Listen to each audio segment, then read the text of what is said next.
Good evening. Dawn Reinhardt, back again. All right. Whew, let me turn the light down a little bit. Well, I guess that's the lowest it goes. It's kind of shiny on my glasses. Well, so here we are. We are about to read. We're getting to the end. Holy moly. Chapter 18. Look at this. We are almost done with the book. Ay, ay, ay, ay, ay. We might be able to finish it out. It's not that many pages today. So this may be the last of it, and then we can start our Zoom session to talk about it. So excited. All right. So here we are. The premise of this book is the ICU book. It's written by Julie Lee. Okay. And it is about how compassion and connections save lives. And yes, they do. Okay. If you think about the day and time that we are in now, and I'll take the glasses off for now because it is really super glary. With COVID, okay, especially, we have been isolated and have lost our connections and lost our compassion to a great deal. So it's wonderful to have been able to go through this book, to bring it back in, to say just how important the compassion is and the connections are, because you don't know whose life you'll be saving. And I will tell you, I am at times not good following up with people and staying in touch. I live with some pretty painful diseases, but so I kind of tuck myself away in my home sometimes. And I need to get better because I don't know whose life I'll be saving, just like people don't know when they call me how they've saved my life, right? We need connections. We do. And compassion is integral to the human race to help one another. So let's get into our book reading, okay? And again, this is the ICU book by Julie Lee, How Compassion and Connections Save Lives. And sorry, guys, I know it's going to be glowy, but I have to have some light to read. So I know you're going to get some reflections on the glasses. All right, conviction to listen. We're paying the highest tribute we can pay a man. We trust him to do right. It's that simple. Harper Lee in To Kill a Mockingbird. A group of people united in a common cause is breathtaking. No matter our religion, political party, or horoscope, we can unite in one common cause, and that would be to listen to each other. While our society wrestles with complex issues that have the power to drive us apart, when we are willing to listen to each other, especially when we disagree, hearts and generations can mend. We each have our own declarations to share. We all deserve the right to share our convictions and be heard. And we do. We all have a right to share our convictions and to be heard. Racial equality.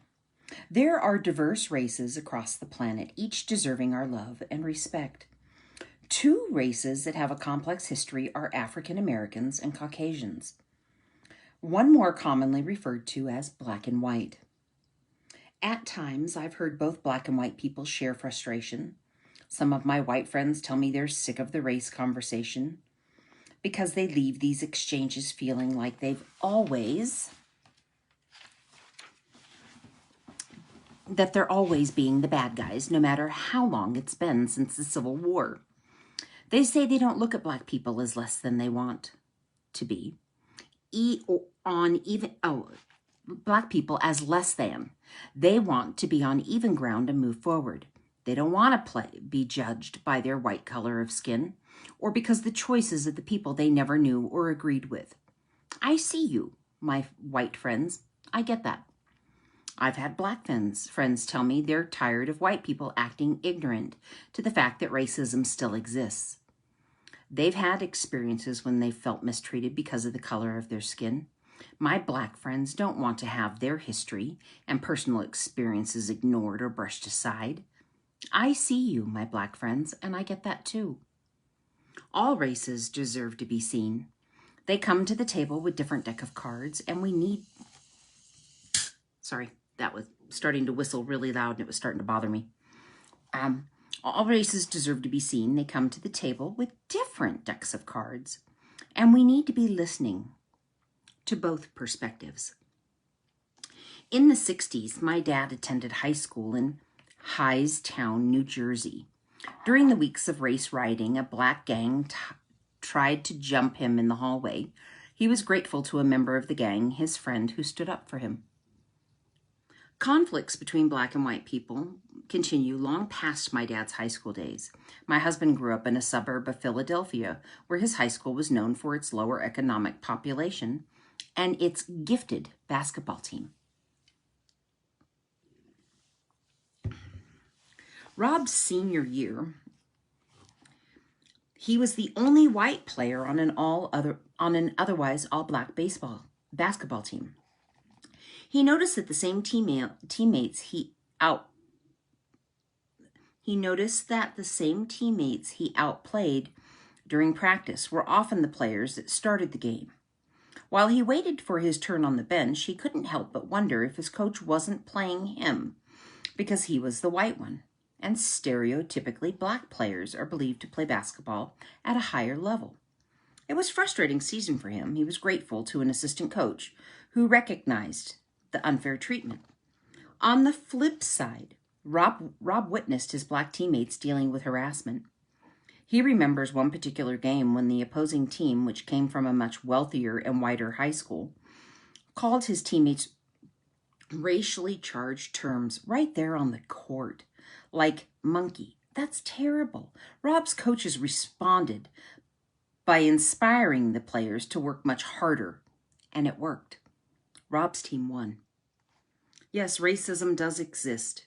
Rob should have played based on his skill level, not his skin color, and his teammates should not have been called names. Each player on that team deserved understanding. We don't need to ignore skin color. We don't need to act colorblind to achieve racial equality. We can acknowledge racism exists and validate the pain it created. And that is when healing begins. Boy, I'm going to say that again. We do not need to ignore skin color or act colorblind to achieve racial equality. We can acknowledge racism exists and validate the pain it's created. And that is when healing begins. I love that. I love that. I would love to see healing. Gender equality. Growing up, I always wanted to be a boy. I liked getting dirty and playing with a ball. That's what it means to be a boy, right? I was little, and life's answers were simple. An effort to appear as different from pink and frills as possible, I often wore baggy jeans, overalls, and t-shirts. My mom would point out a nice pink shirt at the store and I'd gag. I remember how she used to attempt braids and bangs only to have me put my head in the bathroom sink and slick my hair back down. I'm really sorry about that one, Mom. As I reached my teenage years and all those hormones started to kick in, I was glad to be a girl. However, in an effort to be completely transparent, I must admit that somewhere back in the most private corners of my mind, I still naturally thought that boys were better than girls. Where did that come from? Was it culture I grew up in? Movies I watched? Or my relationship with family members? While I have some pieces to the puzzle, I don't know exactly why I thought boys were superior to girls. Certainly our world history supports my inner turmoil over which gender is superior. In cultures around the world, women have been treated poorly based on their sex. The same can be said for race, sexual orientation, and other issues. Our history has written some uncomfortable, complicated, and horrific chapters. I'm grateful to live in the time and the place I do. Many men and many women sacrificed greatly for the rights that I have today. While I didn't always feel this way, I can confidently say that I do love being a woman. I love the stories of women who overcame because I relate to them. I am a woman, I have overcome, and I am drawn to similar narratives. The Metoo Movement, a campaign against sexual harassment and sexual assault of women, exploded across the internet in 2006. Wow, I can't believe it was that long ago. It doesn't seem like it was. The movement wasn't started with a viral hashtag in mind. It was started in a community-centered classrooms and church basements to help young girls, survivors of sexual harassment and assault, know they were not alone. I was inspired by the movement's founder, Tarana Burke, a survivor herself, when she explained the importance of telling our stories. She said, "Who wants to look at the mess? Even as a Black person, I would rather not think about racism and oppression. As a survivor, I would rather not think about the things that I don't have and the things that happened to me. I don't even want to think about them, so I know people who don't experience them don't want to think about them either. But how do we live together if we're not privy to?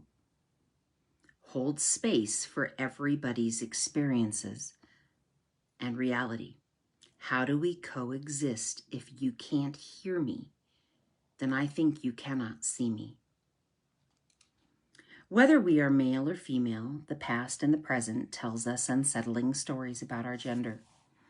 We can acknowledge the stories and the reality that they exist. By validating pain, we can move forward with love for anyone hurt by the past and believe in our bright future together.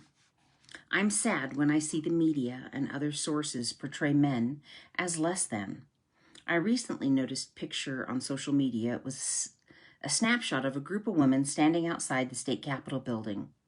They held posters, one of which read, "When you educate a man, you educate a man. When you educate a woman, you educate generations." In an effort to highlight irreplaceable effect women have on our society, this statement puts men down. Is it possible to have compassion for both men and women? Absolutely. We can amplify the strengths of men while equally empowering women. Women and men deserve to have their voices heard. They are different from each other, and what makes them different makes them powerful and not competitors. I look up to my grandparents who treated each other as equals. Grandpa attended musicals with Grandma, who was a talented wedding singer. Grandma learned to golf for Grandpa, who years earlier helped build a golf course because his town didn't have one. They valued each other's strengths and each other's differences.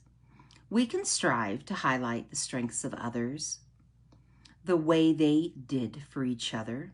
No, boys aren't better than girls, and girls aren't better than boys. Boys are boys and girls are girls. People deserve to be heard, no matter what their gender is.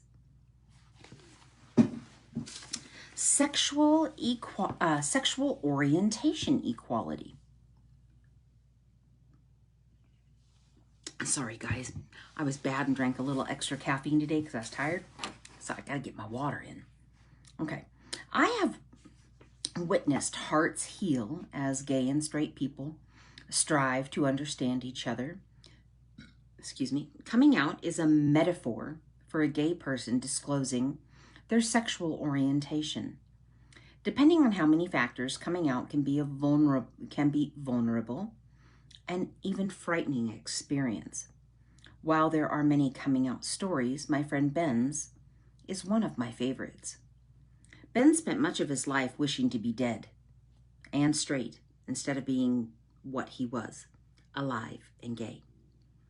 When he first recognized his attraction to men in 6th grade, his self-hatred kept him in the closet until he was 23. The first time he came out, he was on a walk with 2 straight friends, both were men, and one of them happened to be his current roommate. He said, "For as long as I can remember, I've been more attracted to men than women."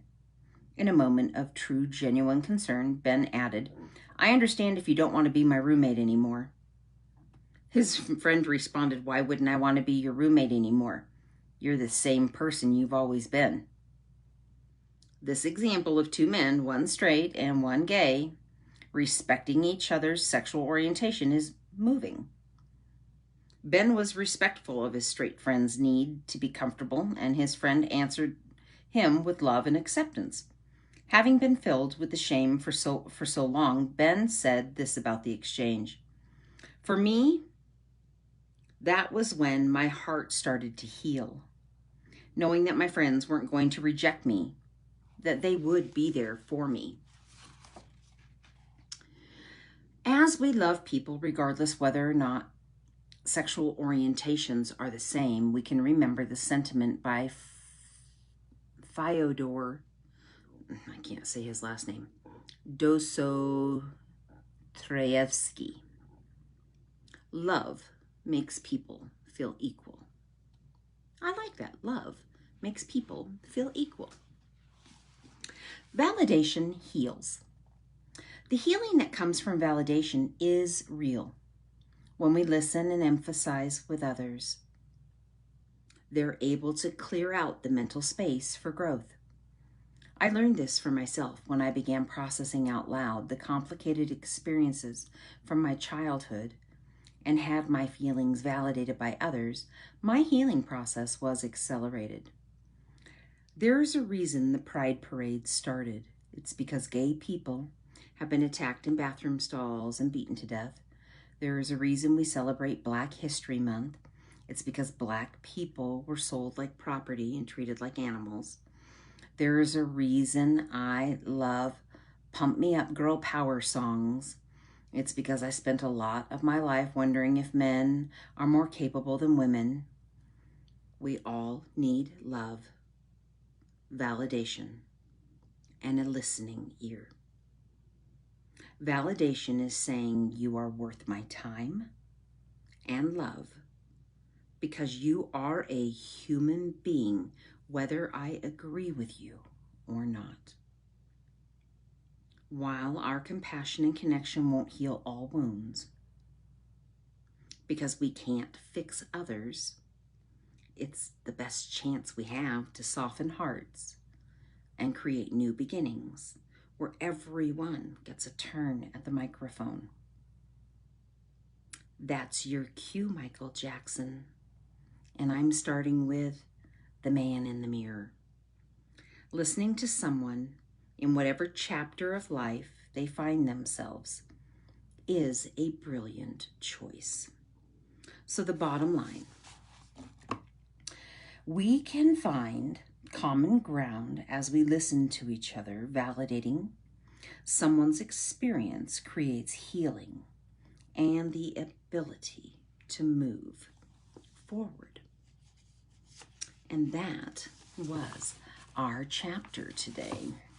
My goodness, we are so close to being done.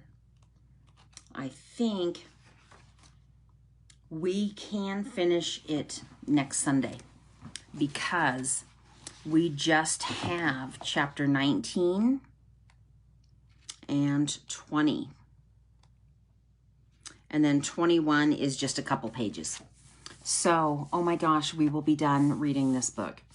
This has been an amazing book that really has talked through the steps of learning to listen and learning to see somebody for who they are, right? And it's pulling ourselves out of the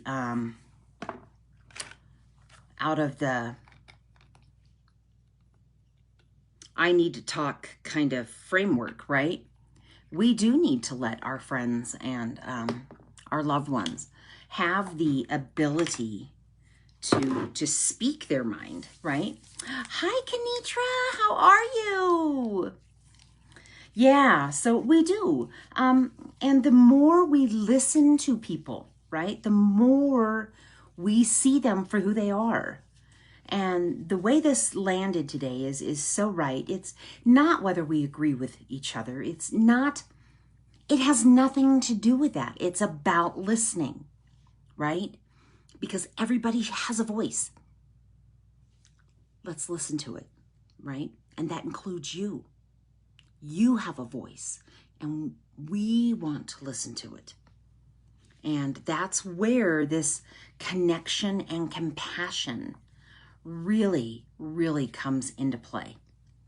And I mean, it's huge. It's absolutely huge. And seeing people, really, really seeing people changes your relationships.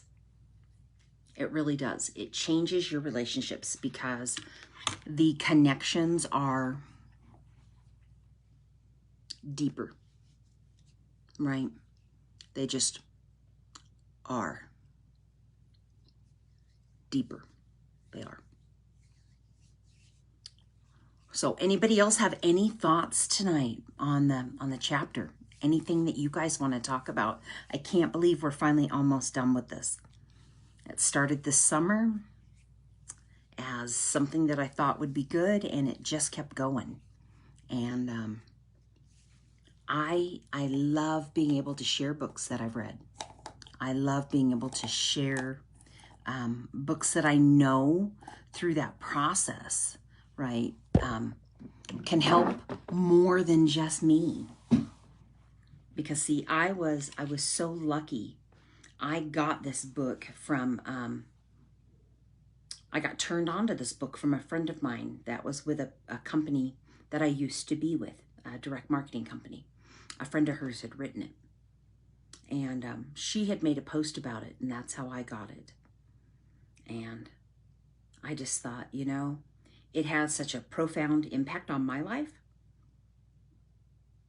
It really did make me slow down and start seeing people and being a better listener. And I just saw the connections I had changing in such an incredible way. I mean, a truly incredible way. It's thebomb.com. All right, well, that's it. I will get this uploaded to YouTube, and I will put a link to my YouTube channel where all these chapters are saved from chapter 1 to, and I'll get today's out there as well. But each group that I've gone live on Sunday will be out on YouTube in case you missed any of them, or in case you want to start at the beginning and go through, because it is a process. We grow more and more and more as this book progresses and gives us the next step, right, to really get there and what it takes to see people. It's pretty awesome. All right, so you guys have a fabulous evening. Thank you so much for joining me, as always. I absolutely love you guys. I do. All right, please stay happy, healthy, and safe until I see you guys on Monday. All right. Mwah. I love you guys. And this lipstick doesn't come off either. What? Amazing. All right. Bye, guys. Mwah.